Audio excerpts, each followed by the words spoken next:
All right, today's tune is it's another LS swap Jeep. This is an LQ9 with an LS6 camshaft. The engine's pretty stock. Obviously, the required swap stuff, so headers, exhaust, that kind of jazz. He's got an edge screen in there for the dashboard. Otherwise, the interior's pretty stock leather interior deal. It's got a pretty unique exhaust note, means that everything's coming through a single, not a traditional dual or something cut off, but just your, pretty normal looking Grand Cherokee from the outside. It's kind of a neat build. It does have a 4L70 trans in it in the Trailblazer transfer case, so it is full-time all-wheel drive. Once it leaves here, it's going to another shop in town to get a 4.5-inch lift with a long arm setup and 33 10.5 tires. So it'll come back after that to get the speedometer correction for the trans control and obviously the speedo stuff. So we got this thing strapped down, obviously, so we're gonna get rolling on it.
Something kind of cool about this Jeep that I had touched on in the initial video that I wanted to kind of show you guys now that I can use it because the OBD2 port is empty is this dash. It's an edge piece. It says the name here in a second. I don't remember what it's called off the top of my head here. Insight CTS2. Now it takes a little while to get going, which is kind of, I would assume, typical of stuff like this. The only thing that I've noticed in just using it a couple times here that I don't like is that you have to go through, it doesn't like preset into what you're working on.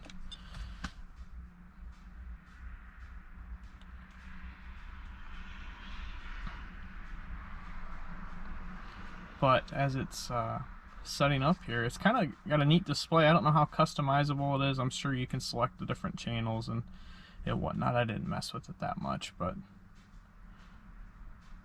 it's just kind of a neat piece.